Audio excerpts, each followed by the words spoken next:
everybody. I'm going to show you in this video the various types of handmade spear guns available in the Philippines. And these are four of my spear guns. I'm going to start with the first one, which is this guy here, and this is the Bantayan style. This is Bantayan are people here in the Philippines that live typically on the southern end between the Philippines and Indonesia. They subsist almost entirely off of the ocean. They're all spear fishermen and fishermen of some sort. Whole families go out with them on the boats and, you know, get fish and come back. If they have a house, it's usually on like bamboo poles out in the ocean somewhere where the water's shallow, and there'll be like a community of them. They make their goggles. They don't wear like masks typically. They'll make their goggles out of a piece of bamboo and a piece of glass, and they'll chip away the glass and make it round and kind of carve out the bamboo so it's shaped like a little cupped eyepiece. They'll use some kind of string or rope or motorcycle inner tube rubber for the strap, as they do on the gun. So let me show you, and I'll try to throw a picture of the Bantayan.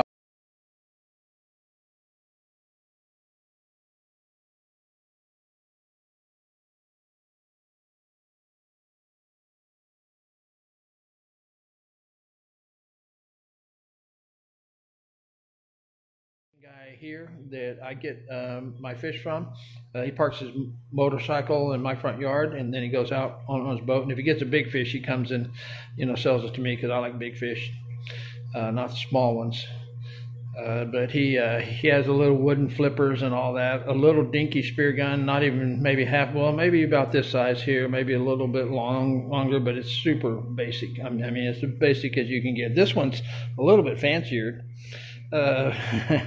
than most, but as you can see, it's got like a little gun stock thing. The stock that they had, or the story, well, I'll tell you the story after I show you the gun, but as you can see, it's a trigger here mechanism, and that's motorcycle inner tubes that hold that spring there.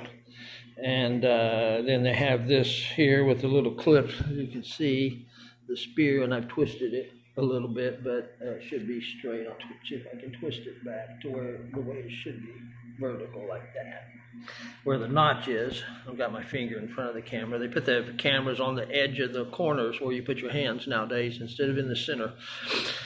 So anyway, this mechanism drops down in here because of the rubber tension here, locking the spear in place, and then you've got your hooks here that they've hand ground to put your rubbers in. The rubbers have a stainless steel wire loop that they've managed to tie again. There's a little monofilament fishing line, and this square rubber tube. It's not round like a normal spear gun, as you can see. It's square, and you can get this at any of the fishing shops. And the fishing shops are just basic stuff. They've got net, they've got some foam balls, they got rubber, they got some string and rope. That's about as basic as you can get for a fishing shop. But it's for people that make fish traps and even spear guns and that. They have two styles of this. They have the square one like this, and then they also have flat strap that's about maybe this wide, and they got a more narrow, more thin one that you can use, you know, to make your little plywood diving fins with.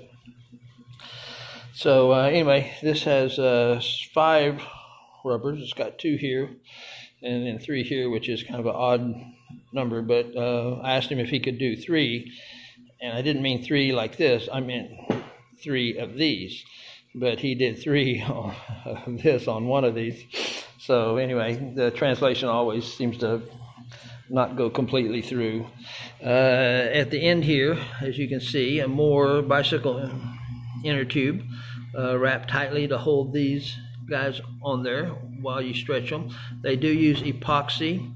This, I believe, is a propeller shaft off of a boat that they've cut and made the tube with. You know, see the spear goes through the tube. This is a closed type muzzle This is an open type. You see, the spear doesn't go through a tube, but what holds it down is the line that is connecting the spear to the gun.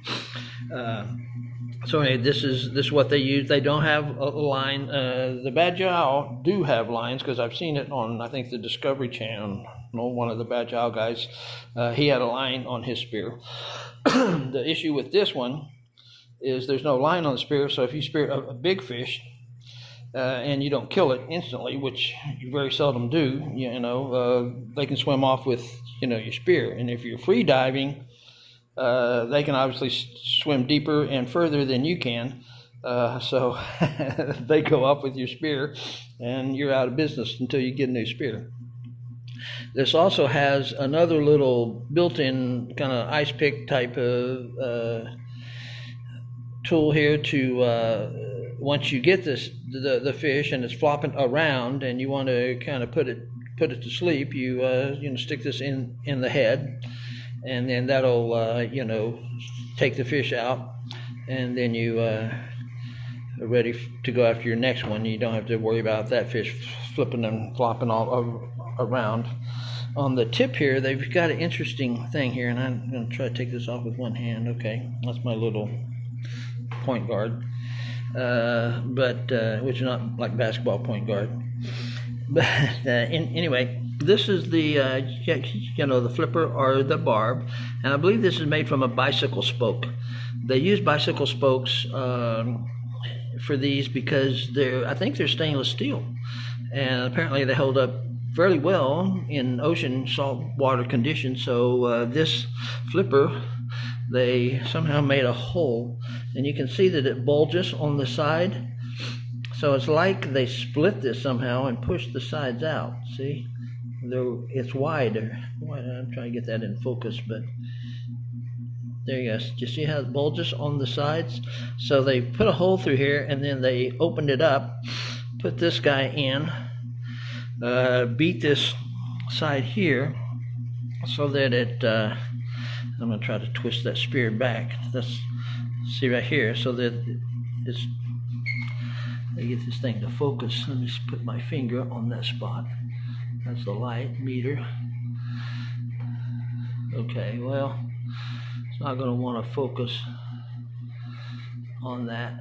But anyway, they beat the end of this with a hammer so that it's fat like the head of a nail. And then they stick it through here, then they bend this and file it, to the proper shape, so that it's a barb that doesn't, come out when they spear their fish. The other parts of this gun, like I told you, that they use bicycle spokes, and this could be a bicycle spoke here. I don't see any chrome. It looks black to me, but these pins that they're putting through here, these are bicycle spokes, and this pin here that there's rubbers wrapped around, that's a bicycle spoke that they cut, sharpen, and drive into the wood.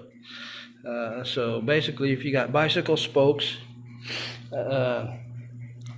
inner tubes from a motorcycle or a bicycle, and you buy yourself some of these little square rubbers at the fishing store and some stainless steel wire here, stainless steel rod that you can buy at the hardware stores. Here you can buy stainless steel rod in varying sizes, 6 millimeter, 6.5, 7, 8. Who knows how thick it is. They sharpen these, to just like a pencil point. This is what it's called, pencil point on this one. And it's a pretty effective gun. I mean, the guy that sells me the spearfish, he comes back with fish almost virtually every day. So I mean, it's a very effective gun. He has come back without his spear at least once, and that was the end of his fishing for that day. He speared like a 3 kilo or 6-7 pound fish, and it swam off with his spear. So that was the end of his fishing day. He had to come back and get another spear before he could go out fishing again. So or make one, assuming that he's going to make his own. So that's your basic Bantayan, as we call it here. which is a handmade, and virtually everybody, all the spearfishermen on Bantayan Island use this. All the commercial guys use this because this is the lowest cost, most effective for the low cost that there is, and parts are available here on Bantayan Island. This wood is from Bantayan Island too. These other guns, this is, just so you know, this is a teak wood, this is mahogany, and this is mahogany here. And I'll show you those guns as we progress here. So the next gun that we're going to look at is this is a night gun. This is short, it's about 30 to 36 inches long. It's for night fishing because at nighttime, you know, with your flashlight, you can't see that far. So, you know, you don't need a big gun with a lot of range. This is easily maneuverable. You can get under the rocks with it and that sort of thing. It is short, so to make up for the short one, you see the rubbers on this are smaller. They're like, I think, about a 14 millimeter. These are 16. So these are really heavy. They're short and they're really hard to pull. So just because it's a small gun doesn't mean it's a lady's gun or that it's a teenager's gun, because when you try to pull this 16 millimeter, it's a man-sized job. It really is. That stuff is hard to pull, and it has trigger mechanism here. Now see, this is just basic here, inner tube to a pin to this thing shaped to fit in the notch of a gun. Well, this is an actual trigger mechanism, and there's people that actually make these and sell them to the spear gun manufacturers. My friend on Ilo that actually makes spear guns, he buys these from a guy in Dumaguete, and they're a heavier duty one than this. This is kind of like a medium to light duty one. I don't know if you can see the thickness of the stainless steel, but they basically have a form, and they get a sheet of stainless steel or strap or something. I don't know what it really starts with, but they just basically beat it onto a mold. They've got a mold, basically a steel iron thing, and they set it on there and beat it or fold it in a vise and get the angles right, and then they hand make all the pieces inside. You'll see right here, and again, I don't know if focusing is going to work real good on this camera, but there we go, is all. You can see the handmade filing. That's all hand formed, and all the pieces inside of this, the whole mechanism, this piece and every little piece inside is handmade with a file and maybe like a little angle grinder. That's what they use, and they work pretty good. You know, I mean, I don't have any real problems with these. So they're effective. It's amazing what you can do with just kind of basics. The people that make these spears do a good job welding. As you see, it looks like a solid piece for the shark fins. These are hooks where you put your rubbers on, are called shark fin. But it's a solid weld, ground down again, hand ground, on a piece of stainless steel that they bought from the hardware store. Now at the end here, and I'm going to take off this little rubber kind of thing to keep people from sticking themselves. Get it off. There we go. So again, it's a pencil point tip, but it's got a flapper. It's got like a real spear flapper on it. Again, this is a thin piece of stainless steel, very thin. They buy it in a sheet, and again, they bend it just like they bend that with a hammer over some kind of a mold. They put a couple holes in it, put a bicycle spoke, cut a bicycle spoke, stick it through here, beat these ends flat just like the head of a nail. They beat these flat, and voila, you got your flapper on your spear gun. They do have a drill, and they drill through the stainless steel shaft. This line holder here is the same thing. It's just out of a stainless steel plate. They cut it, grind it. You can see all the hand grinding, or the little machine angle grinder. is probably the tool they use. Stainless steel screws, so everything's stainless steel. They buy their rubber from the U.S. They're pretty proud about that because Chinese rubber doesn't last very long. And so this is supposedly, they get it from dive shops and they pay a pretty high price. This is Dyneema. I believe I'm saying it correctly, but it's basically the same line that you use on your fishing reels, the braid. Of course, this is super heavy, but this is heavy because that's what hooks on these, and you don't want to have it break or wear out. So it's just fishing braid. Fishing line. I call it braid on my fishing rods, but it's a heavier gauge, and it's also Dacron. I believe Dacron is the correct name for it. And you'll see I have some seashells set out here just for the ocean effect. Oh my goodness, look at there. There's a perfect, let me get it in focus. There. You want to spear that fish right between the coral and the seashell. Not the turtle though. We don't do those. We just do the fish. So anyway, that's the night diving gun, and then you step up. This is I think 30 to 36 inch gun. This is about roughly the same size as, well, it's a little bit shorter. It's probably about a 48 inch gun, maybe a little bit more. This one here is 55 to roughly inches long. This is my reef gun here, so I use this on the reefs. And it's a bigger gun for daytime use. Again, of course you could use it at night, but it's just a little big for the night. You just don't need that long of a gun to be poking in rocks and stuff. Same exact mechanism, same trigger mechanism here as on here. The same spear, just longer. I think it's the same size shaft too, like a 6.5 millimeter, which is thin, and it's not a tempered stainless steel, so it's bendable.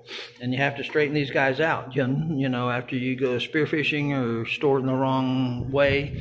They'll be a little bit bent. You just kind of hold them across your stomach or leg and kind of bend them straight, and then roll them on a table to see if they're straight.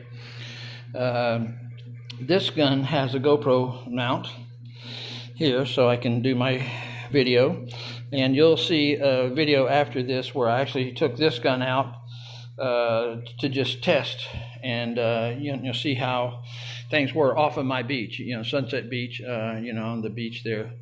And I went out there. They have a little bamboo pole sticking up in the water. It's tied to a concrete block, and it sticks up about 5 or 6 feet above the waves, which the waves here are only 6 inches, so it's not big waves around here.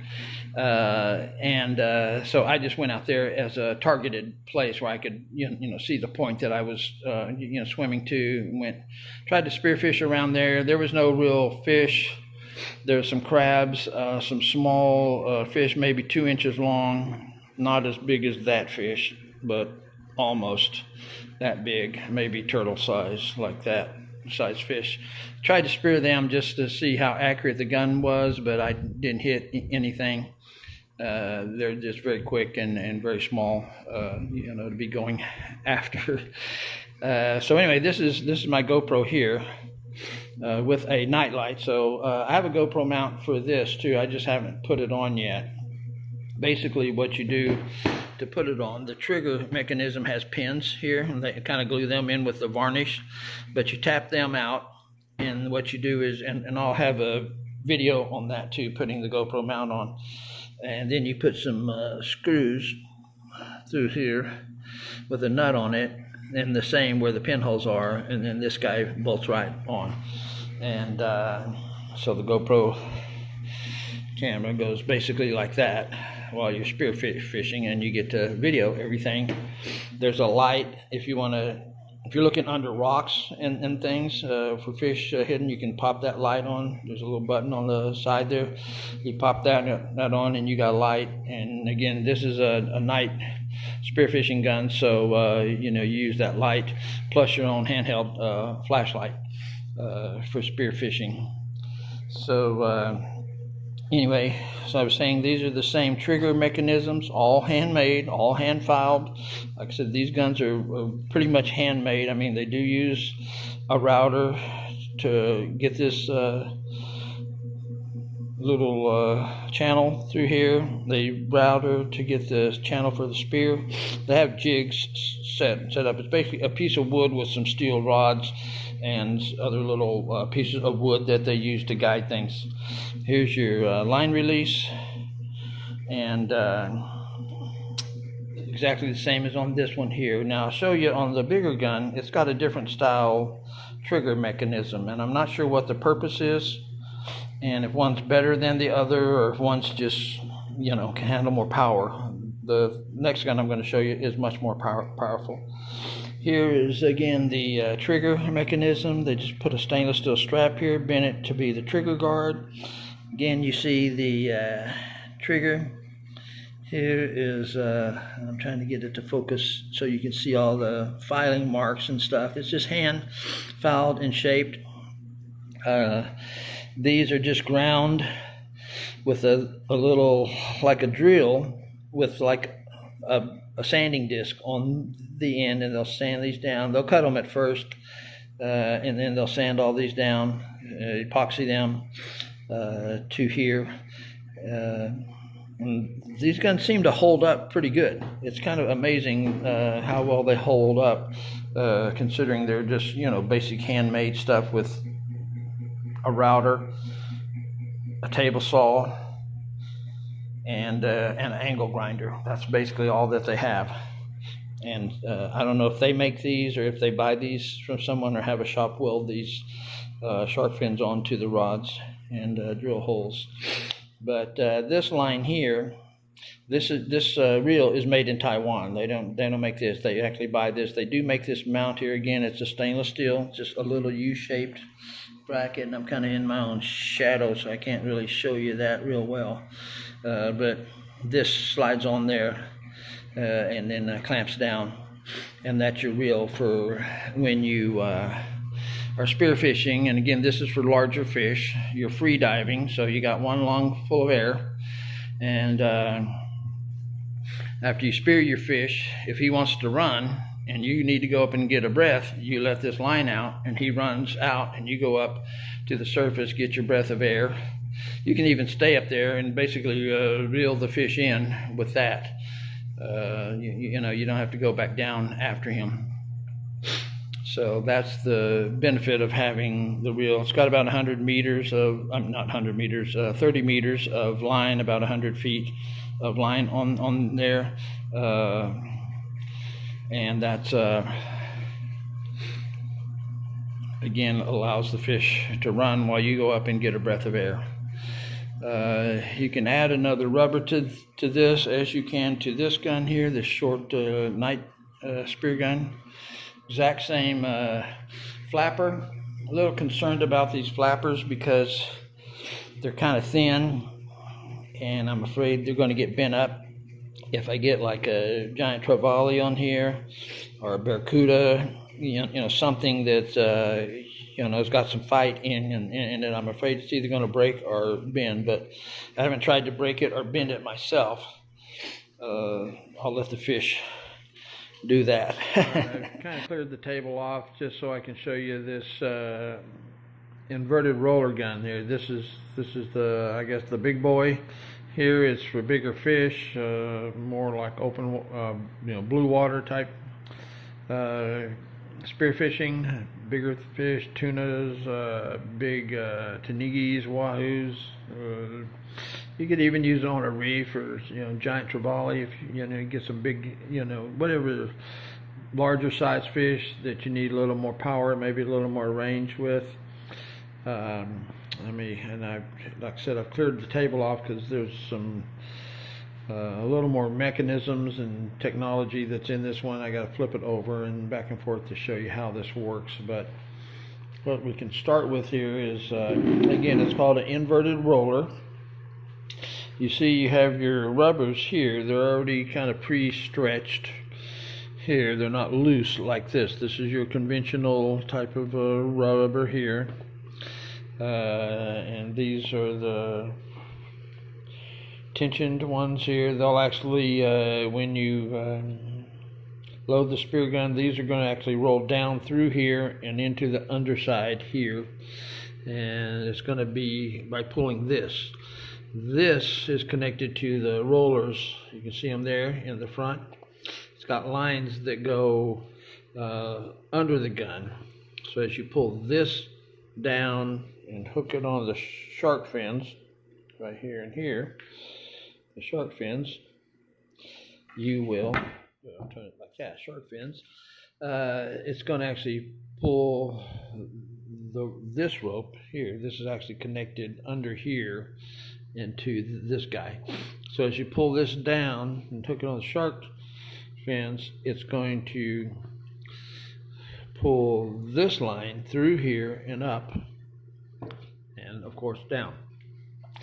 And that's going to give you a lot more distance over which to release the, the tension. And I'll turn it over and kind of show you what I'm talking about here. Yeah, see right here, those rubbers are going to come through here, go all the way up, way up to here. So you got a lot more distance to pull that, including down through here and back around to the front before it ceases to power the spear forward. Which also creates less recoil. So, like when you shoot a conventional gun, it's got kick. Well, when you can shoot a conventional spear gun, it also has kick. Because everything's kind of going in the same direction. The spear is going that way, the rubber release is going that way, and it's pushing the gun this way. Well, because this one, the rubber release is going this way, but the spear is going that way, it counteracts that force. So there's a lot less recoil on a inverted roller gun. The other thing that you can do with this gun is, if you're, depending on the size of the fish and the distance that you want to shoot, there's adjustments. See those kind of tabs there with hooks? You can actually, by pulling this blue line here and pulling it down here, this is connected to the top of the rubbers on this side. You can see the blue and white line there. So as you pull this down, this is the lowest power setting. You actually create tension. You stretch these rubbers on the top more and more and more until you get to the maximum power here. It's like a preload. And so that's another benefit of this particular gun here. So the other thing that, as you can see, the wood is all laminated. It's got the different color mahoganies and stuff to really make it look good, which to some of us is important. The other thing too, all the other spear guns had the pencil point tip on that. Well, this one has got a triangle tip, as you can see. See, it's cut there. It's got 3 surfaces, and it's a triangle tip. There's more penetrating power in a triangle tip than there is in a pencil tip. So again, this is a high-powered gun. You're going after big fish. You want maximum penetration. It's got about an 8mm shaft. The other ones were about 6. It's got a heavier flipper on it. And again, the gun's upside down right now. But yeah, the gauge of this stainless steel flipper here is about double what the other ones are. The pin going through the shaft is probably almost double the size of the pin going through the other spear gun shafts. So you can see it's quite a bit much more going on with this gun. And of course, in addition to your inverted rollers, you also have the standard rubber there to pull down to kind of increase your power with that roller there too, or with that rubber there too. So it's got a different, I have to get on this side here because of the lighting. It's got a different trigger mechanism. I don't know if you noticed on the other ones, but this top went all the way out. to here. You didn't see this part of the shaft. This is called a reverse trigger. And I don't know why, but it's different, and I don't know if it's better, but I'm guessing it is because it's on the higher powered gun. You notice that the trigger release, I'm sorry, that the line release is up here, whereas the line release on the other one actually came out the side of the wood here. It actually stuck out there, the one that had the covered top there. So those are some differences, and basically, you know, how this inverted roller gun works. Also, kind of like the work that the guy did on here, whereas he did the handle there with the trigger guard. It's all one piece wood, whereas the other guns, they have like a little stainless steel strap for the trigger guard. This is just a little, I put a little more craftsmanship into these than the other ones. This again is a guy in Iloilo that makes these, and he just has a lot of pride in the work that he does and the quality, you know, that he produces. He only uses wood that's at least a year old. He won't use younger wood than that because it just won't hold up well underwater over time. He uses this stainless steel on this mechanism is about double the thickness of the other ones, and of course the spear is heavier, which it would have to be, you know, with a gun this powerful. He just you know, and you can tell, you know, it's got the wider outgoings there. It just kind of looks nice. So really like how he builds guns, and he does build the other style of guns too. He also does custom painting. He can paint camo on your gun, and he can also paint, you know, on the cars where they have the color shifting paint, where you walk around the car and it goes from like a green to blue to purple. He actually has that. He can do that in pearl and camo, so he can combine the camo with the pearl with the color shifting as you turn the angle of the gun. It's really slick. It does really nice work. So anyway, these guns are all fairly low priced, you know, for a spear gun, and definitely, you know, handmade.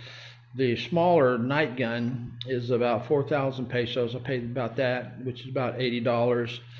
The Bajau, you know, only paid $16 for that, so that was 800 pesos. The reef gun with the reel and the GoPro mount was about 7,000, so that's $160 maybe. 7,000, 2,000, about $140. And then this one here, he gave me this as a special deal. Normally this one goes for about 17,000. Well, 14 to 17,000, depending on the rubber sizes and stuff like that. So you can, you know, get other guns online that are made out of composites and or plastic, aluminum, wood, just exactly like all the guns that I just showed you. You can pay a little bit more for them, but honestly, these handmade guns, you're going to have just the exact same luck, you know, spearfishing with them as you do with any of the higher dollar, you know, machined type guns. So I just wanted to show you guys what kind of options you have for handmade spear guns in the Philippines, and I hope you enjoyed it, and I'll be back with more from my paradise on Bantayan Island. Bye for now.